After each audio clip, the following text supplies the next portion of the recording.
दोस्तों, एक और नई वीडियो में आपका दिल से स्वागत है। हमारे विचार ही हमारे भाग्य का निर्माण करते हैं। अगर हम सकारात्मक और सच्चे विचारों को अपनाते हैं तो हमारा भविष्य भी वैसा ही बनता है। बहुत समय पहले की बात है। एक छोटा सा गांव था जो चारों ओर से पहाड़ियों और हरे भरे खेतों से घिरा हुआ था। गांव में रहने वाले लोग मेहनती थे, लेकिन उनके जीवन में सुख शांति का अभाव था। हर कोई अपनी समस्याओं के लिए दूसरों को दोष देता था। कोई कहता अगर बारिश समय पर हो जाती तो मेरी फसल अच्छी होती, तो कोई कहता अगर मेरे पड़ोसी ने मुझे धोखा न दिया होता तो मैं आज अमीर होता। गांव के लोग अक्सर अपनी असफलताओं और कठिनाइयों का जिम्मा अपने भाग्य या परिस्थितियों पर डालते थे। उनमें से कोई भी अपने जीवन की जिम्मेदारी खुद नहीं लेना चाहता था। धीरे धीरे यह सोच गांव के लोगों की आदत बन गई थी। सभी अपने अपने दुखों के साथ जी रहे थे, लेकिन किसी में भी इन दुखों से उभरने की शक्ति नहीं थी। उन्हें लगता था कि उनकी समस्याओं का हल उनके हाथों में नहीं है और सब कुछ उनके भाग्य या परिस्थितियों पर निर्भर करता है। एक दिन गाँव में यह खबर फैली कि बुद्ध उस गांव के निकट के जंगल में ध्यान कर रहे हैं। यह सुनकर गांव के लोग उत्साहित हो गए और बड़ी संख्या में उनके दर्शन करने के लिए जाने लगे। उन्हें विश्वास था कि बुद्ध के पास उनके जीवन की समस्याओं का हल होगा। गांव के एक व्यक्ति जिसका नाम अजय था सबसे ज्यादा परेशान था। वह दिन रात अपने दुर्भाग्य के बारे में सोचता रहता और उसे लगता कि उसकी जिंदगी में कुछ भी अच्छा नहीं हो सकता। अजय को अपने खेतों में नुकसान हो चुका था। उसका परिवार भी उससे खुश नहीं था और वह खुद को बेहद असफल मानता था। उसके मन में एक ही विचार था कि उसका भाग्य ही उसका सबसे बड़ा दुश्मन है। अजय ने भी बुद्ध से मिलने का फैसला किया। उसे उम्मीद थी कि बुद्ध उसे कोई ऐसा उपाय बताएंगे जिससे उसका भाग्य बदल जाएगा और उसकी समस्याओं का अंत हो जाएगा। अगली सुबह अजय जंगल की ओर चल पड़ा। जब वह बुद्ध के पास पहुंचा तो उसने देखा कि वहां पहले से ही कई लोग बैठे हैं। बुद्ध के उपदेश सुनने के लिए वह भी भीड़ में बैठ गया और धैर्य पूर्वक प्रतीक्षा करने लगा। थोड़ी देर बाद बुद्ध ने अपनी आंखें खोली और अपनी शांत दृष्टि से सभी लोगों की ओर देखा। उनकी आंखों में करुणा और शांति थी जो अजय को तुरंत प्रभावित कर गई। जब सभी लोग अपने अपने सवाल पूछने लगे तो अजय अपनी बारी का इंतजार किया। अंत में जब मौका आया तो अजय ने उठकर बुद्ध से पूछा, भगवान, मैं जीवन में बहुत परेशान हूँ। मेरा भाग्य मेरा साथ नहीं देता। मैं जो भी करता हूँ उसमें असफल हो जाता हूँ। मेरी खेती बर्बाद हो चुकी है। मेरा परिवार मुझसे दूर हो रहा है और मैं बेहद दुखी हूँ। कृपया मुझे बताइए कि क्या मेरा भाग्य ही मेरा सबसे बड़ा दुश्मन? बुद्ध ने कुछ क्षणों के लिए अजय की ओर देखा और मुस्कुराए। फिर उन्होंने उसे पास बुलाया और बड़े ही शांत स्वर में पूछा, तुम्हें कैसे पता कि तुम्हारा भाग्य तुम्हारा दुश्मन है? अजय ने जवाब दिया, भगवान, मेरे जीवन में जो कुछ भी बुरा हो रहा है उसके पीछे मेरा भाग्य ही जिम्मेदार है। मैं कितनी भी मेहनत कर लूं कुछ भी सही नहीं होता। मुझे लगता है कि मेरा भाग्य मुझे बर्बाद कर रहा है। बुद्ध ने सिर हिलाया और कहा, अजय, क्या तुमने कभी सोचा है कि हो सकता है तुम्हारा भाग्य तुम्हारा दुश्मन न होकर तुम्हारी सोच तुम्हारी सबसे बड़ी दुश्मन हो? अजय ने हैरान होकर पूछा, मेरी सोच कैसे? बुद्ध ने कहा, तुम्हारी सोच ही तुम्हारी वास्तविकता हो तो बनाती है। अगर तुम मानते हो कि तुम असफल, तुम कभी सफलता प्राप्त नहीं कर सकते। अगर तुम मानते हो कि तुम्हारा भाग्य ही तुम्हारे जीवन का नियंत्रण करता है तो तुम कभी अपनी शक्ति को पहचान नहीं पाओगे। अजय सोच में पड़ गया। उसे समझ नहीं आ रहा कि बुद्ध क्या कहना चाह रहे हैं। उसकी नजरों में उसकी सभी समस्याओं के लिए बाहरी कारण, भाग्य, परिस्थितियां और दूसरे लोग, लेकिन बुद्ध उससे कुछ और कह रहे थे। बुद्ध ने अजय को पास बैठने का इशारा किया और कहा, मैं तुम्हें एक कहानी सुनाता हूँ। यह कहानी एक ऐसे व्यक्ति की है जिसने अपनी नकारात्मक सोच के कारण जीवन के सभी अवसरों को खो दिया और अंततः दुख और अकेलेपन में घिर गया। बहुत समय पहले एक गांव में राम नाम का एक व्यक्ति रहता था। राम एक साधारण किसान था जो अपनी मेहनत से अपना और अपने परिवार का पेट पालता था। शुरू में राम खुशहाल था। उसके पास जमीन थी, परिवार था और जीवन में कोई बड़ी समस्या नहीं थी। लेकिन धीरे धीरे राम की सोच में बदलाव आना शुरू हुआ। राम अक्सर दूसरों की खुशियां देखकर जलने लगा। वह सोचता, क्यों मेरे पास उतनी संपत्ति नहीं है जितनी मेरे पड़ोसी के पास है। उसे लगता कि उसकी किस्मत ही खराब है, क्योंकि चाहे वह कितना भी मेहनत करे उसके खेतों से उतनी फसल नहीं होती जितनी औरों की होती है। उसकी इस सोच ने उसे निराशा के गहरे अंधकार में धकेल दिया। एक दिन राम ने देखा कि उसके पड़ोसी के खेत में फसल अच्छी हो रही है, जबकि उसके खेत में कीड़े लग गए थे। राम को लगा कि यह उसकी बदकिस्मती का नतीजा है। वह सोचने लगा, मेरा भाग्य ही मेरा सबसे बड़ा दुश्मन है। चाहे मैं कितना भी मेहनत कर लूं,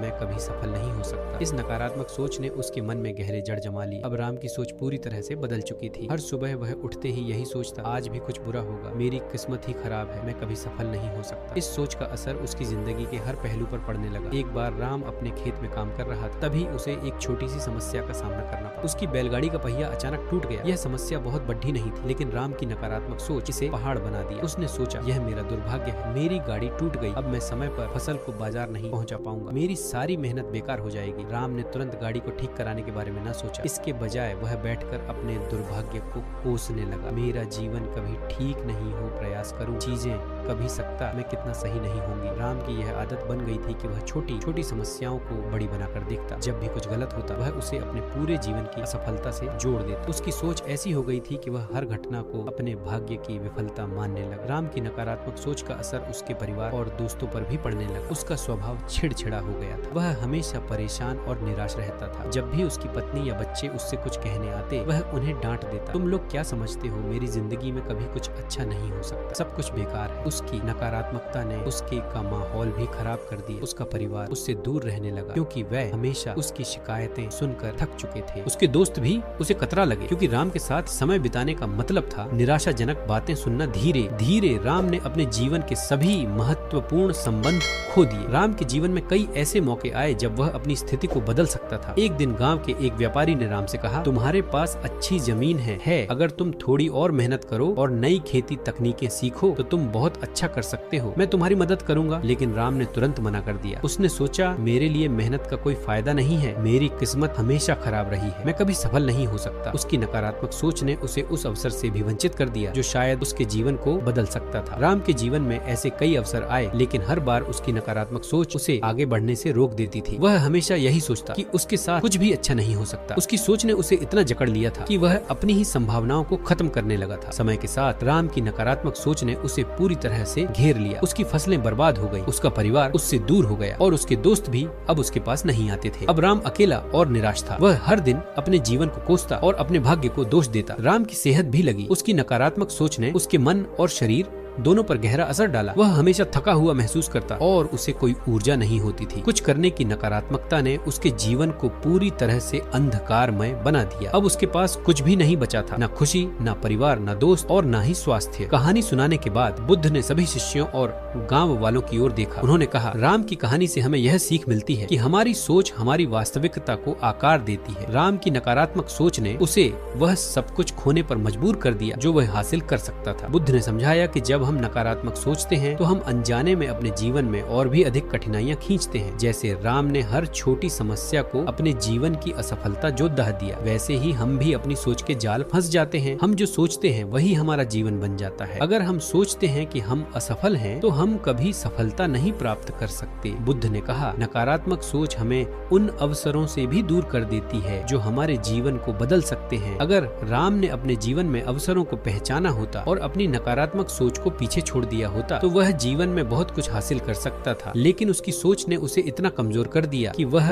अपनी ही संभावनाओं को नष्ट कर बैठा। बुद्ध ने समझाया कि नकारात्मक सोच को बदलने का सबसे महत्वपूर्ण तरीका यह है कि हम अपनी सोच को जागरूकता के साथ नियंत्रित करें। जब भी हमारे मन में कोई नकारात्मक विचार आए, हमें तुरंत उसे पहचानना चाहिए और उसे बदलने का प्रयास करना चाहिए। ध्यान और मानसिक शांति के अभ्यास के द्वारा हम अपनी सोच को नियंत्रित करना सीख सकते हैं। जब हम ध्यान करते हैं तो हमारे मन के नकारात्मक विचार धीरे धीरे शांत हो जाते हैं। इसके साथ ही हमें यह भी समझना चाहिए कि हमारी सोच हमारे जीवन की दिशा निर्धारित करती है। अगर हम सकारात्मक सोचते हैं तो हम जीवन में सकारात्मक परिणाम प्राप्त करेंगे। बुद्ध ने अपनी बात समाप्त करते हुए कहा, राम का जीवन नकारात्मक सोच का परिणाम था, लेकिन अगर वह अपनी सोच को बदलता तो उसका जीवन भी बदल सकता था। नकारात्मक सोच ही हमारी सबसे बड़ी दुश्मन होती है। यह हमें आगे बढ़ने से रोकती है और हमें उसी अंधकार में धकेल देती है जहां से हम भागना चाहते हैं। इसलिए हमें अपनी सोच को सकारात्मक और हर चुनौती का सामना धैर्य और साहस से करना चाहिए। अजय और बाकी गांव वाले बुद्ध की बातें सुनकर स्तब्ध थे। उन्हें समझ में आ रहा था कि राम की तरह उनकी नकारात्मक सोच भी उनके जीवन को प्रभावित कर रही है। वे अपने भाग्य को दोष देते रहे, लेकिन असल में उनकी सोच ही उनकी सबसे बड़ी बाधा थी। बुद्ध की शिक्षाओं ने गांव के लोगों के दिलों में गहरी छाप छोड़ी। उन्होंने महसूस किया कि वे भी राम की तरह अपनी के शिकार हो रहे थे। बुद्ध के उपदेशों को सुनने के बाद गांव वालों ने अपनी सोच को बदलने और सकारात्मक दिशा में आगे बढ़ने का संकल्प लिया। उनके जीवन में जो बदलाव आए वे उनकी सोच और दृष्टिकोण में आए। बदलावों के कारण थे। गांव में एक किसान था जिसका नाम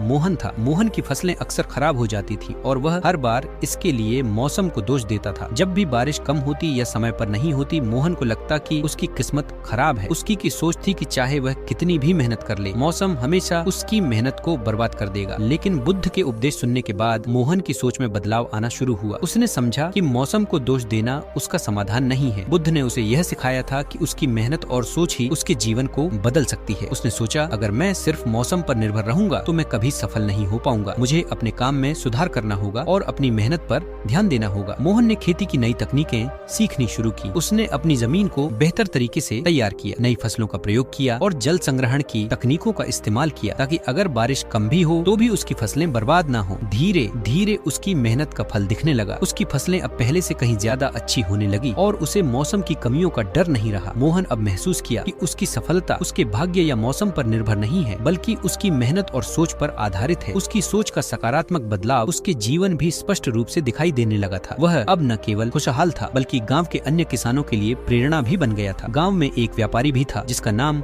रघु था। रघु ने कई सालों से व्यापार में घाटा उठाया था और उसने हमेशा अपने व्यापार की असफलता के लिए भाग्य को दोषी ठहराया। उसे लगता था कि उसकी किस्मत ही खराब है, इसलिए चाहे वह कितनी भी कोशिश करे, वह कभी मुनाफा नहीं कमा पाएगा। हर बार व्यापार में नुकसान होने पर वह यही सोचता, मेरा भाग्य नुकसान होने पर वह यही सोचता, मेरा भाग्य खराब है, मैं कभी सफल नहीं हो सकता। लेकिन बुद्ध की शिक्षाओं ने रघु की सोच को बदल दिया। उसने समझा कि भाग्य को दोष देने से कुछ हासिल नहीं होता, उसे अपनी रणनीतियों पर काम करना होगा और व्यापार नई योजनाएं बनानी होंगी। उसने सोचा, अगर मैं अपने व्यापार में सकारात्मक दृष्टिकोण अपनाऊं और नई योजनाएं बनाऊं तो मैं सफलता प्राप्त कर सकता हूं। रघु ने अपने व्यापार को फिर से व्यवस्थित किया। उसने बाजार की स्थिति का अध्ययन किया, नए ग्राहक ढूंढे और व्यापार में नई तकनीकें लागू की। उसने अपने पुराने विचारों को छोड़कर व्यापार को एक नए तरीके से चलाने का फैसला किया। उसकी सोच का यह बदलाव जल्द ही उसके व्यापार में भी दिखने लगा। जहां पहले उसे घाटा होता था, अब वह मुनाफा कमाने लगा। रघु ने अब समझ लिया था कि उसकी असफलता का कारण उसका भाग्य नहीं, बल्कि उसकी पुरानी सोच थी। जब उसने अपनी सोच को बदला और सकारात्मक दृष्टिकोण से काम किया तो उसका व्यापार भी सफलता की ओर बढ़ा। मोहन और रघु के अलावा गाँव के और भी लोग थे जिन्होंने बुद्ध की शिक्षाओं से प्रेरणा लेकर अपनी सोच में बदलाव किया। गाँव की एक महिला मीरा, जो अपने परिवार की आर्थिक तंगी के कारण हमेशा निराश रहती थी, अब अपनी सोच को सकारात्मक बनाकर अपने परिवार के साथ मिलकर छोटे छोटे रोजगार करने लगी। उसने सीखा कि केवल निराश होने से कुछ नहीं बदलता, बल्कि हमें अपने हालात को सुधारने के लिए प्रयास करना चाहिए। उसकी मेहनत और सकारात्मक सोच ने उसके परिवार की आर्थिक स्थिति को भी बेहतर बना दिया। गांव के लोगों के जीवन में यह बदलाव इसलिए आए क्योंकि उन्होंने बुद्ध की शिक्षाओं को गहराई से समझा और अपनी सोच को सकारात्मक बनाया। उन्होंने सीखा कि उनकी नकारात्मक सोच ही उनके जीवन की असफलताओं और कठिनाइयों का कारण थी। जब उन्होंने अपनी सोच को बदलकर सकारात्मक दृष्टिकोण अपनाया तो उनके जीवन में भी सकारात्मक बदलाव आने लगे। बुद्ध ने उन्हें सिखाया था कि हमारी सोच ही हमारी सबसे बड़ी शक्ति है। अगर हम नकारात्मक सोचते हैं तो हम अपने जीवन में नकारात्मकता को खींचते हैं, लेकिन अगर हम सकारात्मक सोचते हैं तो हमारे जीवन में सकारात्मकता और खुशियाँ आती हैं। गांव के लोगों ने इस शिक्षा को अपने जीवन में लागू किया और उनके जीवन में जो बदलाव आए वह